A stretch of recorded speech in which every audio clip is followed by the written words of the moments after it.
if you are expecting me to do a soprano. Not today.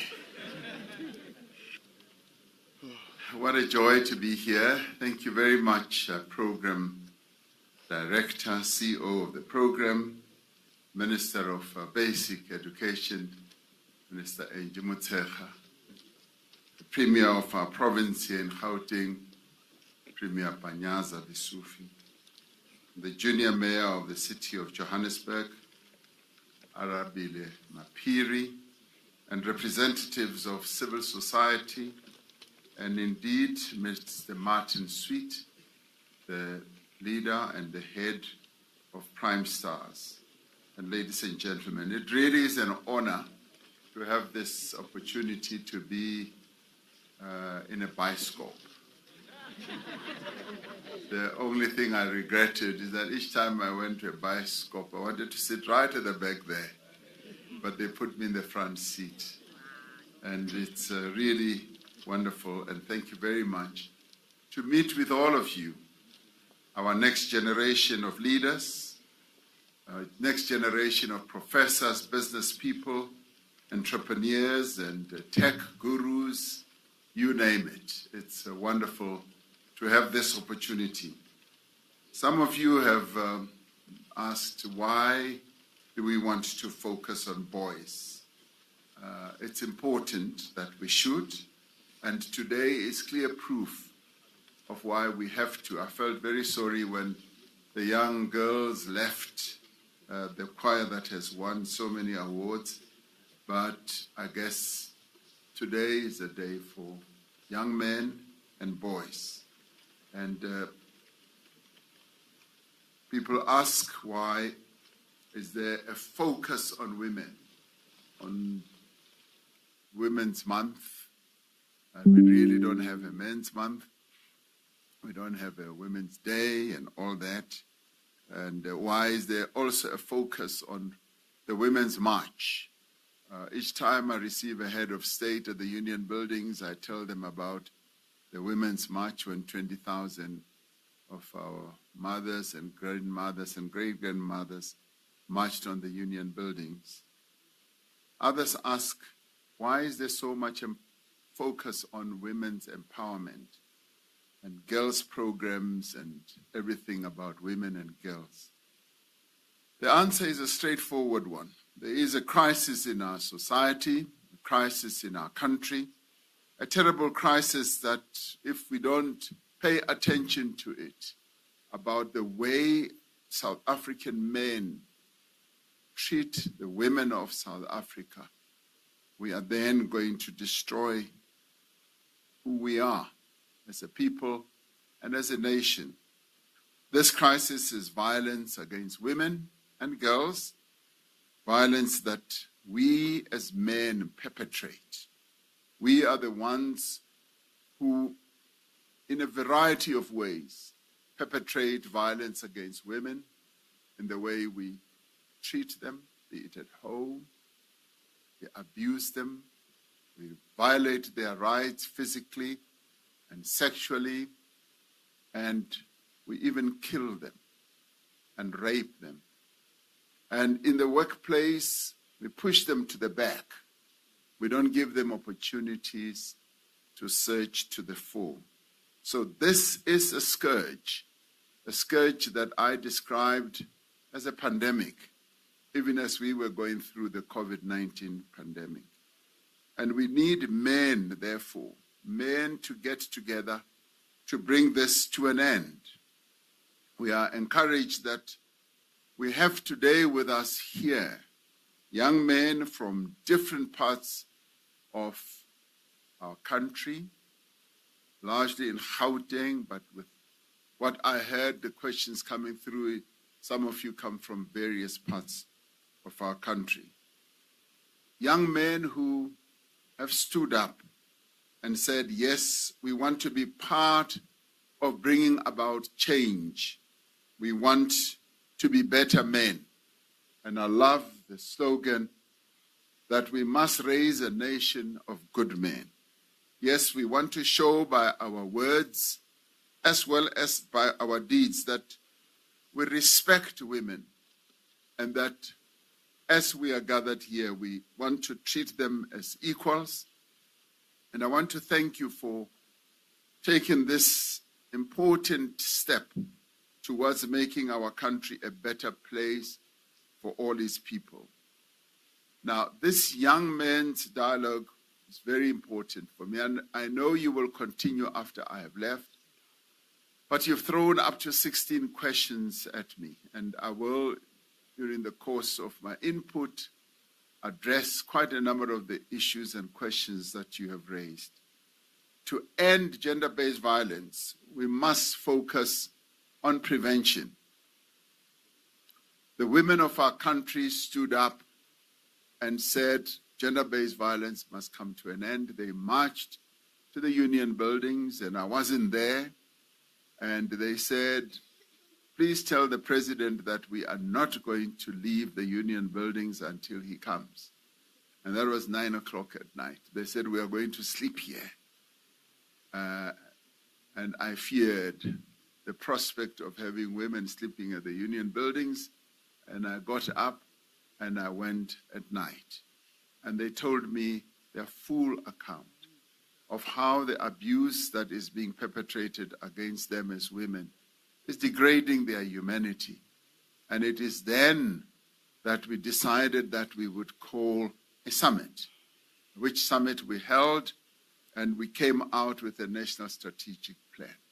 It was quite a harrowing period in our country, because a number of young women, some of them at institutions of learning, had been killed and brutally killed by men. But what that did is to energize all of us to come to the fore, and the women themselves came up with a national strategic plan. And one of the key issues in that strategic plan is that we must stop this violence even before it happens. So therefore, focusing on prevention is one of the key aspects of what we need to do. And to do that, there must be an open and honest conversation about what contributes to violence against women and against girls. And it is when men talk openly and honestly. We need to talk about things like patriarchal attitudes, attitudes that are inculcated in men from a social point of view, from a family point of view, and from the societal point of view and the environment that we live in. That we men are more important than women. And therefore women have to answer to us, have to do our bidding, they have to listen to us. We need to change and challenge toxic masculinity, the very thing that a number of you who ask questions here address, which is the idea that being a man means one must dominate, but much worse is that you must demean a woman. You must degrade her so much and look down upon her so much. And I always bring up this, and I say people must have in their heads, young men and men must have in their heads very important figures in their lives, and begin to use that as a mirror to see, to look at themselves. Your relationship with your mother, relationship of a man with his mother will never be a relationship where you want to dominate and demean her. Your relationship with your daughter, much as you may think you are a father, but you will never, and you should never really want to demean her and degrade her. And your relationship with your sister. So if we as men can have at the back of our minds that type of approach, that in our interfacing, our interaction with the women in our country, we should have that image of our mothers, of our wives, of our sisters, and see whether we do want to demean the other person. We must talk about the influence of culture, yes, and media depictions of men and women, because media also plays a key role. What about the boys? This brings together, yes, government, and I'm pleased that as government we've taken it so seriously and are going to be doing much more as you have challenged us and asked us questions.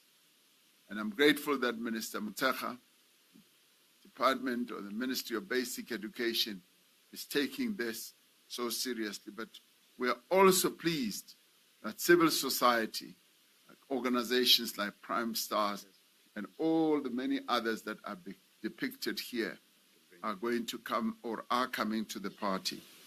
Academia, social society, and various other social stakeholders want to collaborate towards raising a good nation of good men. We've just seen the video and it listed, and we listened to a number of voices. And what we saw there, much as it is a short video, and I applaud the producer who stood up here to say I'm the producer. This sends a very good and positive message.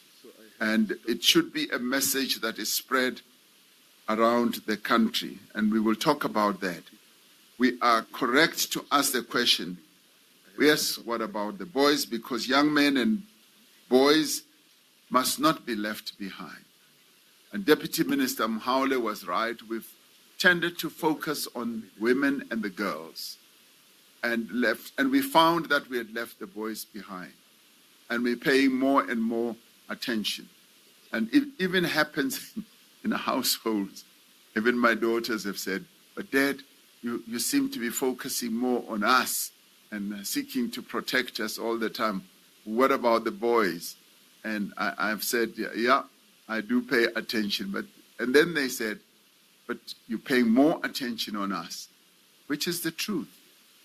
Which is the truth. So we must therefore change societal approach to focusing on the boys as well, because they must be part of our journey towards a South Africa free of gender-based violence and free of these very terrible attitudes towards women. They must be encouraged and supported to be change makers in society. You face a lot of pressure as young men in the family, in relationships, with your friends at school. The peer pressure is quite intense, where they want you to be the man. And when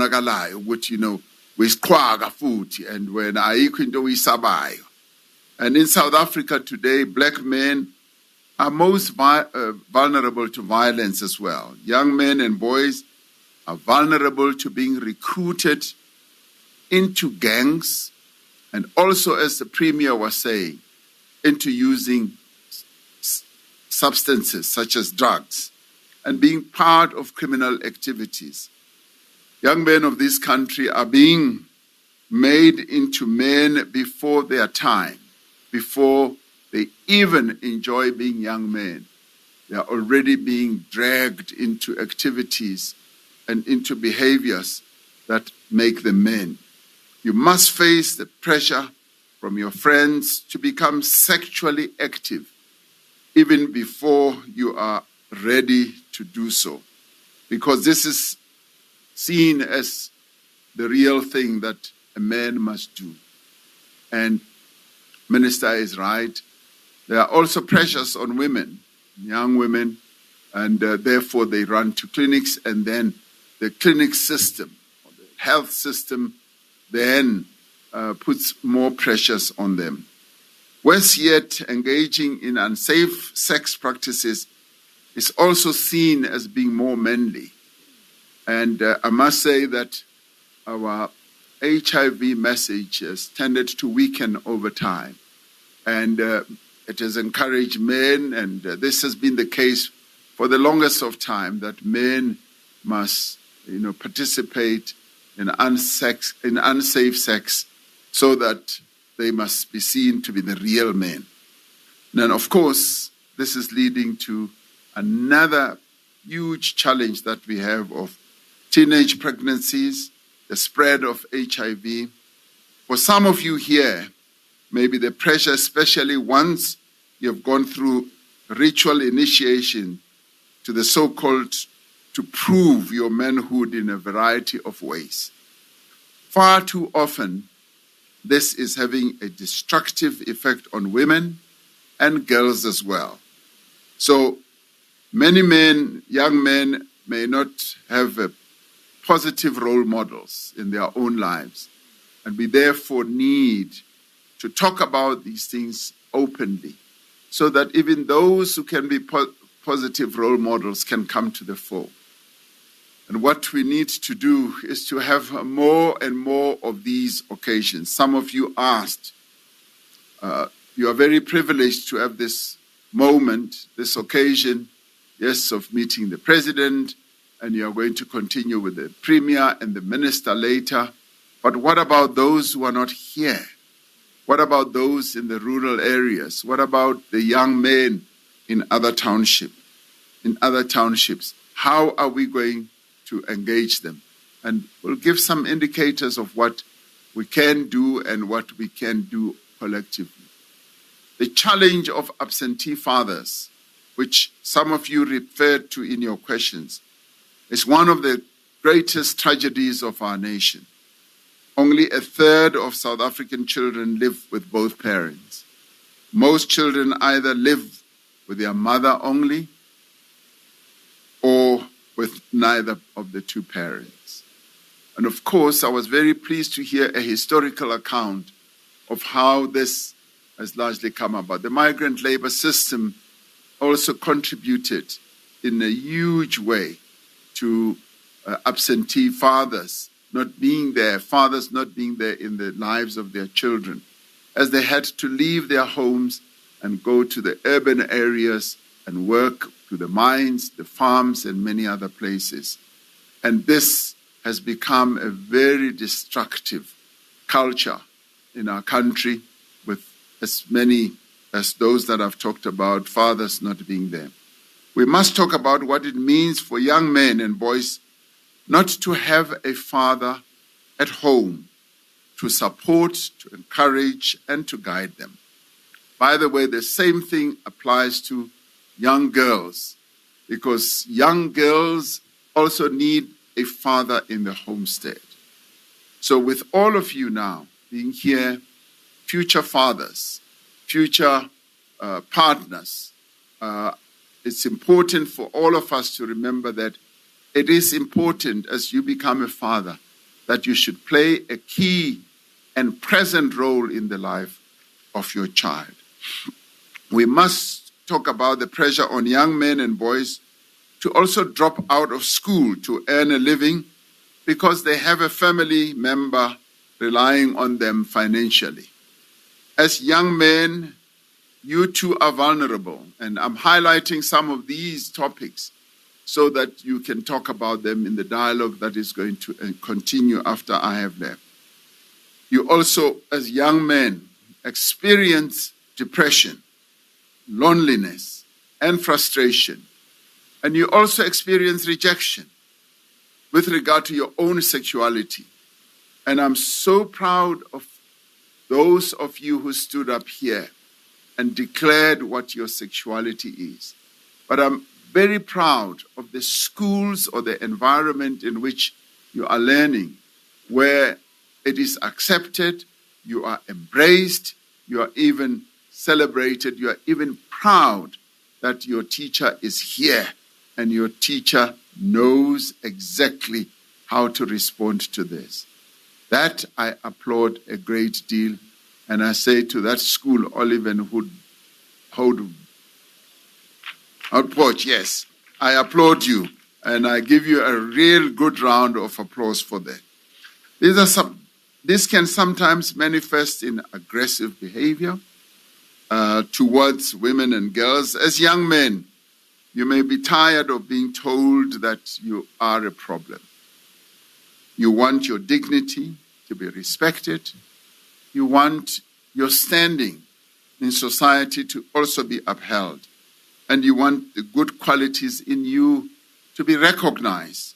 We are here to tell you that what we see in you is not a problem. And what you were articulating here is not a problem.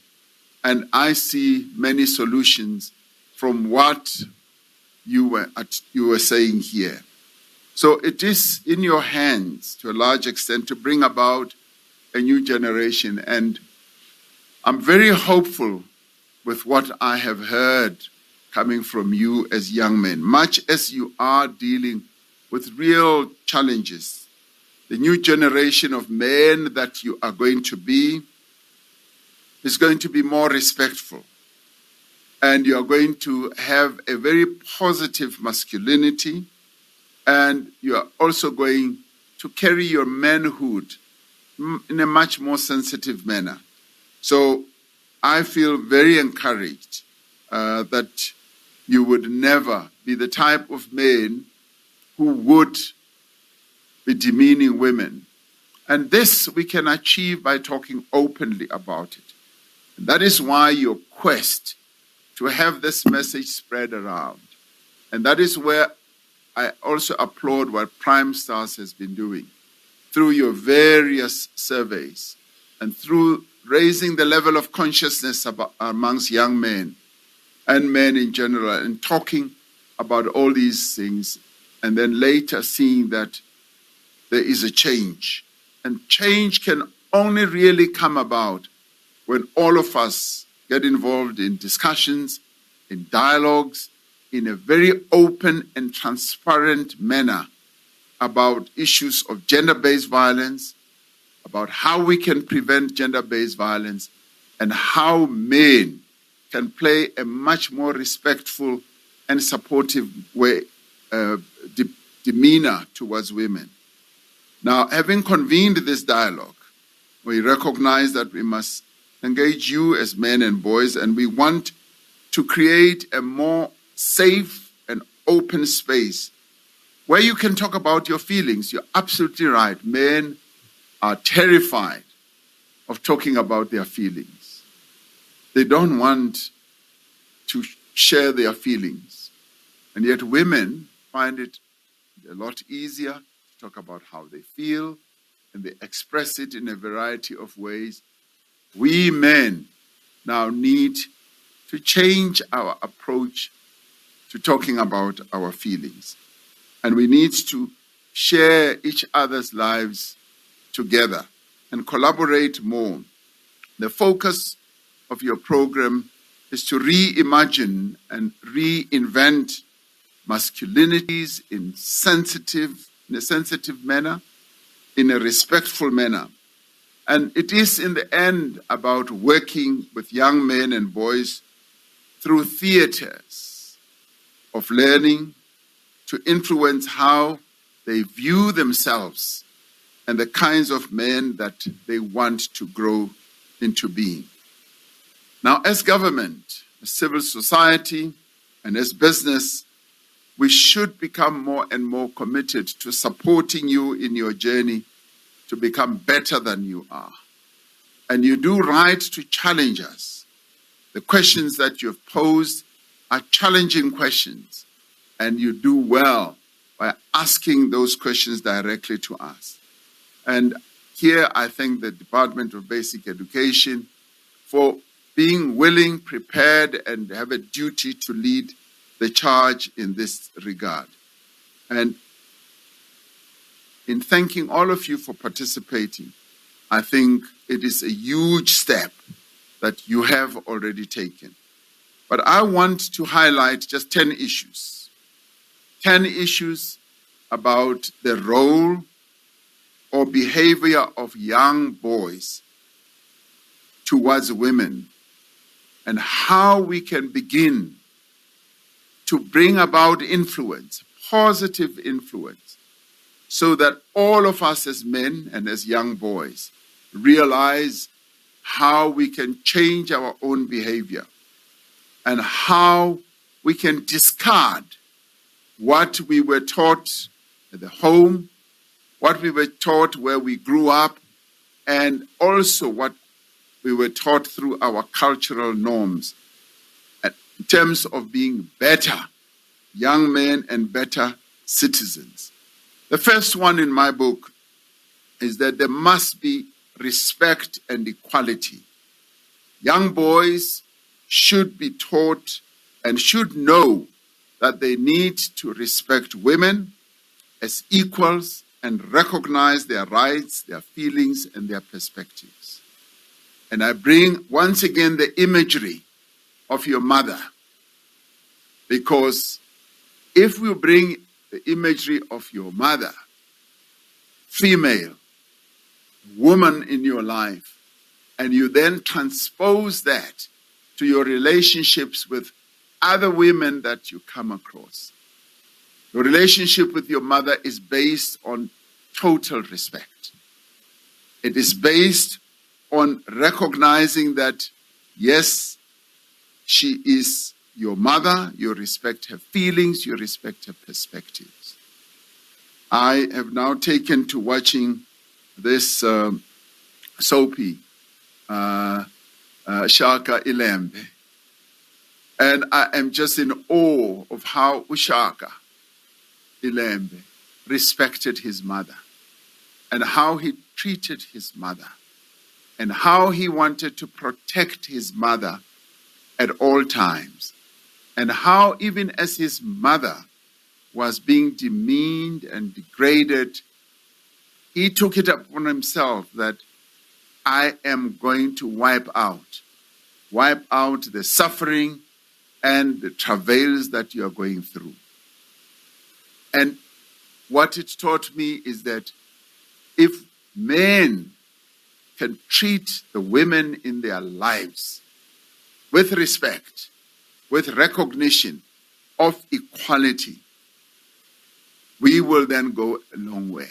When you look at a woman, you should say, there's no difference between me and her. We are equal. We are equal citizens, and I must treat her with respect, just as I respect everyone else. And the second point for me is empathy. Understanding and empathizing with the experiences of women will help us as men and as boys become compassionate and supportive individuals. Being able to empathize, to have full understanding of the condition that women have. To understand that even things like once a month, a woman has to go through a period that is difficult and challenging for her, and empathize and understand and say, yes, I understand. These were things that were never talked about in the past. They were never talked about, and we need as men to empathize and to understand. It is when we understand, when you understand the other person's viewpoint, when you understand the other person's condition, that your respect and your recognition of them then grows. The third one is to have boundaries. As men, we must know that we have boundaries. It's essential for young boys to understand and respect personal boundaries, recognizing that consent is paramount in all interactions, that there is a boundary beyond which you may not go, even as you interact with a woman. There is a line in the sand that you may not go beyond that. When a woman says no, it must mean no. And you must know it in your head that there is a boundary beyond which I may not go. And these days, it also means that you have to treat women with so much respect that you cannot make insinuations. You cannot even say, your bum looks like this and your breasts look like this. Those are the boundaries that we've got to draw. And some of it goes, against our cultural norms. In the past, you would be doing all those things. When you look at a woman and say, wow, hey, your breasts are like this, and your eyes, the sun rises from your eyes and all that.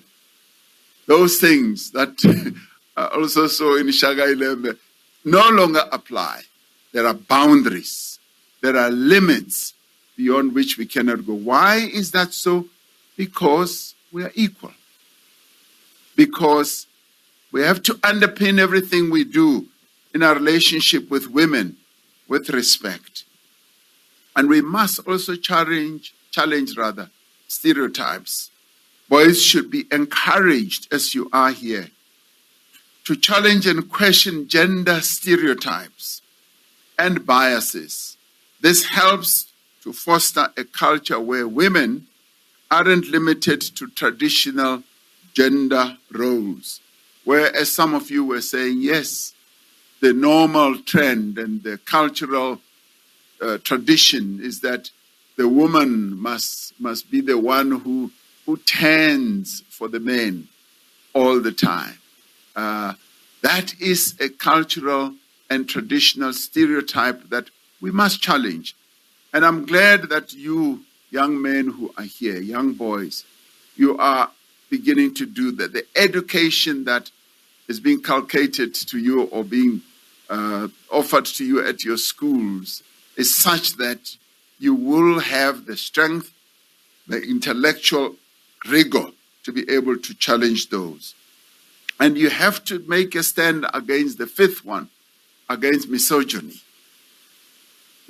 Boys must be educated about the negative impacts of misogyny and attitudes, and we must encourage you to stand up against them, to look at women as objects that men should use, to look at women as objects of sex, to look at women as people that you can oppress, undermine, and demean. It cannot be. We are all equal citizens, and our Constitution dictates that we should have that approach. And the sixth one for me is open communication. Boys must be encouraged to communicate openly about your feelings. You must be able to say, I feel depressed for this and that reason, and we need to get into that mode of even crying, because even crying is something that does not get done. And sometimes we don't want to cry even when the situation demands that you should express your feelings. The seventh one is about the modeling behavior.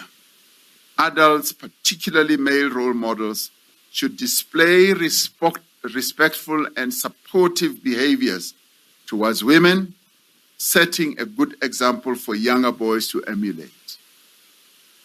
And I'm reading, and I'm not going to ask you about your reading habits, because when I meet young people, I always want to know whether you read or not. I'm reading a biography of Miles Davis, and he writes that when he, in his household, saw how his father and mother were constantly involved in fights, and his father was often violent towards his mother, he later in life says, I think my own violent disposition towards women came from that. So as men, as you grow up, it's important for you to know that your behavior should become that of a model. You must be a model, because those other people in society, they watch you. And as they watch you, they try to model themselves against you. So it's important that we as men, particularly as fathers, we should become good role models to our children, particularly our sons. Because when they see us picking up our hands against the mothers of their own children, then they think that this is the done thing. This is something that we can do. The eighth one is to have a partnership relationship. You must view women, as young boys, view women as your partners in various life activities, from friendships to professional collaborations and other context as well. And it's important that you should see a woman as being a partner and making you whole, because they have certain strengths that you may not have. And if you have that type of approach and orientation, it becomes a lot better. And education is the ninth one, is very important. It's important that we should be educated. We should be able to delve into issues that increase our understanding about gender relations. And this is where I will, talk a little bit more about reading. It's important to read. For you as young men, delve into acquiring knowledge. And part of that knowledge should be about the relations that you need to build, particularly with women. And I often ask young people, how often do they read? And quite often I find that many people do not read at all. And when I was 16, I already had a bit of a library at my home. And I say, it's important to be reading all the time. I had a friend, I don't know whether she's here today, who used to tell me, who I know used to read about 52 books a year. 52 books. And I often ask people, how many books do you read in a year? 30, nobody raises their hand. 20, nobody. And quite often, some people become honest and I say, how many of you have not read a book this year? They raise their hand. But soon thereafter, I've met some of them later who say, President, you encouraged me to start reading.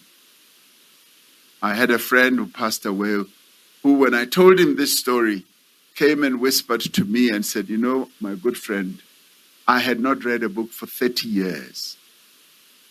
Through telling me the story you tell young people, I have now started reading. And I've been to a bookstore and I'm now reading every day. So education then helps to help you change these relations.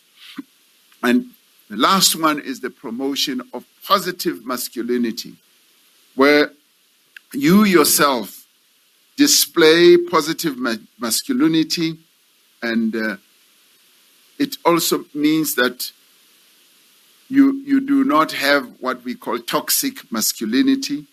You are able to show your own vulnerability, and you encourage other men around you to show positive masculinity and to be there, to be collaborative, to be supportive towards women.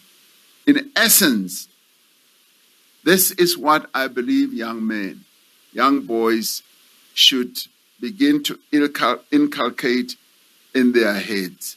Because if we can embrace some of these 10 points, we will then be able to see a change.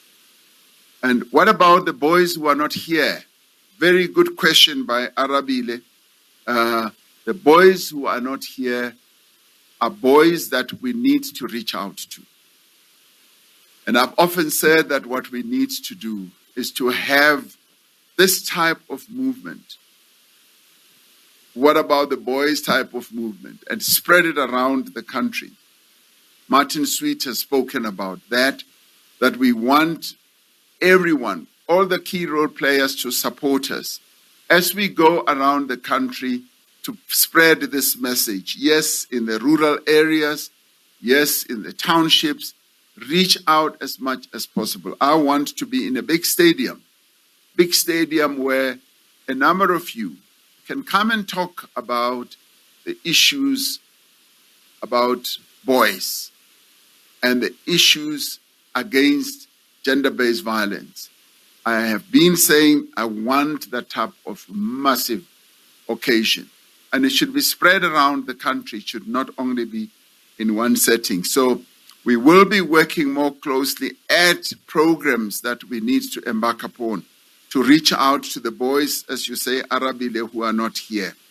And the impact of poverty on masculinity. Yes, impact of poverty on masculinity is quite negative. And in the end, yes, poverty has an overarching and a very negative impact on the status of men, and through poverty, men express themselves in a number of negative ways. As the government, we continue to try to reduce poverty. And this government has done a great deal. The other day, I said that we have reduced poverty from like 17.9% to 7%. And some people doubted that statement. And they went to this organization which is called Africa Fact Check. And Africa Fact Check checked a number of indicators. And in the end, they said, yes, there has been a reduction of poverty in South Africa. And it's come down to about 7%. But that does not mean absolute poverty. There is still quite a great deal of unacceptable poverty in our country. But many of the programs that we have embarked upon have been aimed at reducing poverty. And we will continue to do that, because reducing poverty and taking people out of poverty is one of our key areas of focus. So we will continue to do so, because reducing poverty has other wonderful social side effects, which is reducing gender-based violence and this toxic masculinity. Darlene Harry says, domestic violence. What are we going to do to address domestic violence? Domestic violence is a societal problem. And we've been saying we need to get organized as communities. We need to get organized, because domestic violence takes place in the household, in the most private setting that we all live in. And of course, sometimes it spills out when the woman who has been abused either runs out of the home, goes to the police station, and that is where we need to give her safety and we need to give her comfort. But reducing domestic violence also means that we've got to raise the level of consciousness amongst men, that in order for you to be a man does not mean that you've got to be raising your hand against women. Tabangwenya openly says, I am gay. What are we doing to accommodate people who are gay? And take it you mean the LGBTQI plus community. Our government has taken enormous strides, has made enormous strides in recognizing the LGBTQI plus community to make sure that they are recognized, they have rights, and they are not discriminated. And this we took as a conscious decision when we drafted our constitution. And we were clear in saying there is freedom of sexual orientation in South Africa. Now, one of you says, doesn't happen in the rest of the continent. And yes, that is true. And what are we doing about it? There's a great deal that we are doing about it, because this is a challenge that many societies have in the world. But the world is changing. The world is becoming more and more aware that there needs to be respect for human rights. You might recall that some 100 years ago or so, there was still slavery. People's rights were not recognized. People were kept in slavery. That has changed. Racism was the order of the day just until 30 years ago. And so because we are challenging that, we're talking about it, and that is going to bring about the change. So I do believe that even when a number of countries have not yet grasped the nettle on the issue of respecting people who have a different sexual orientation, they will. And the discussions and the level of consciousness that is being raised continues. So that is an ongoing challenge, program, and struggle that we must get involved in. Piladi says he's in a supportive schools. How can we change the policies of schools that don't accept LGBTQI+. Minister is remaining and she will also address that. It's a societal issue and we need to be changing minds. We need to be raising levels of consciousness. It's an ongoing challenge and struggle. May not happen overnight, but we have great principles, great policies that will be able to get this to be overall accepted all round. We must never stop, we must never tire to raise that level of consciousness. Rory Sang Mutumi says, how will you support public school choices? I didn't quite understand the question, but of course we support the choices that are made in public schools for what is positive. And the minister can talk about that as well. Itumetsi Ekana says that they have freedom at their Olive and Hout school. It allows students to be free.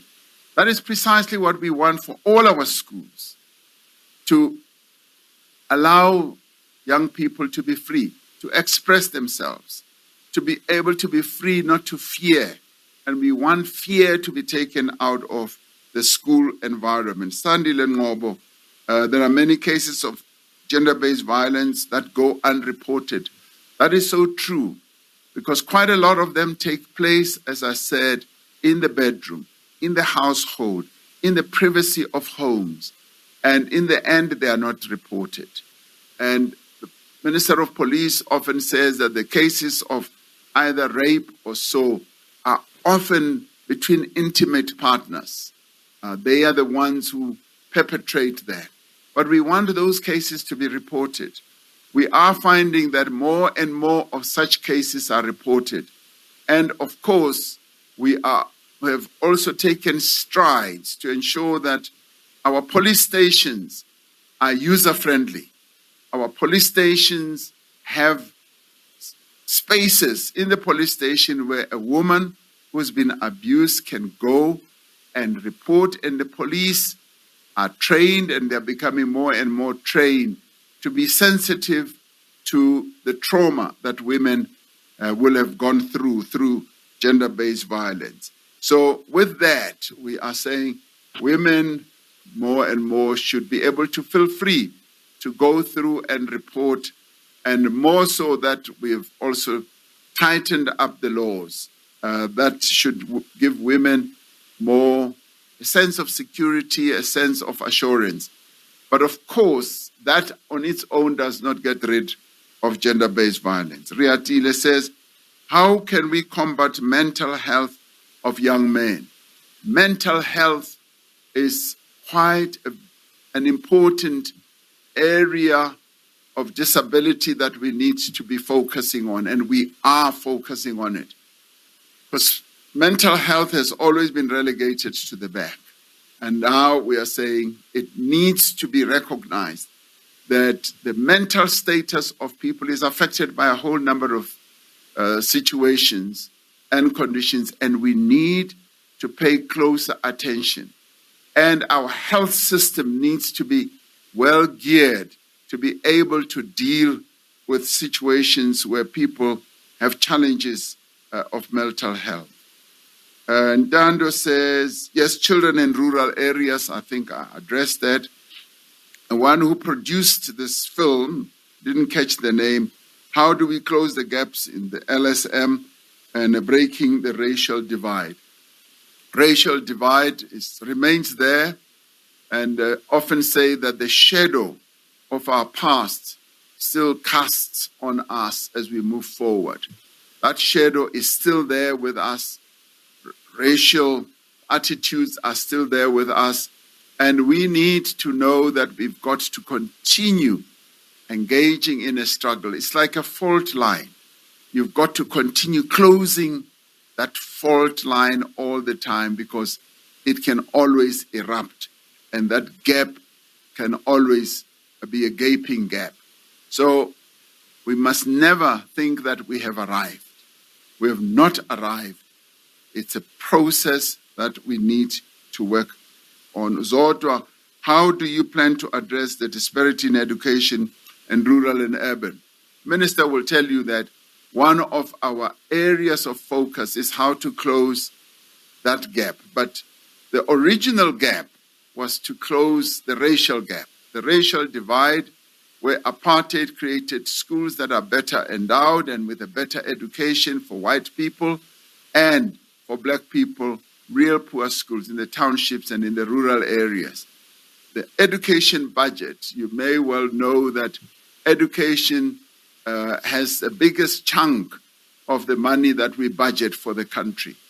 It is the number one priority that we allocate money to. And that is aimed at closing this gap.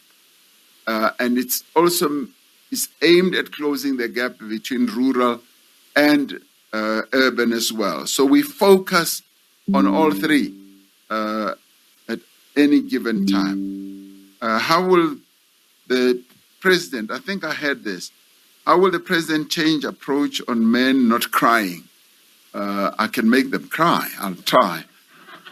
I'll try to make men cry a bit more. But it's part of what I've been saying. How will we address the issues of toughness and fear? Yes, I did touch on that we want our schools, our schools, particularly for those who may feel vulnerable at schools, not to have any fear. And of course, we want our schools to be centers where people feel safe. Safe not only from criminality, but also safe from being ostracized in the school environment, where we have a school that is as free and open as one of you was saying at Olivenhout. In other countries, there's discrimination against gays. I think I've addressed this. Yes, there is, I repeat, but it's something that we as South Africans uphold. And we are not ashamed. We are not shy, even as we interface with those countries. And we do proudly say that this is who we are. This is our constitution, and it is a right that these are basic rights that we hold to very dearly. And even as we meet them in overseas settings and all that, we are able to say, this is our South Africanness.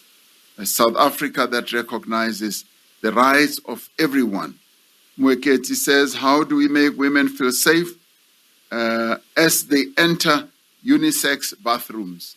That's a very important question, because once we work on the attitude of men, say any of the 10 points that I mentioned, once we work on that, and in a school setting, we now know that young men treat women as their sisters, as their equals. They have respect for them and full recognition of their condition and everything. Then we no longer have to fear.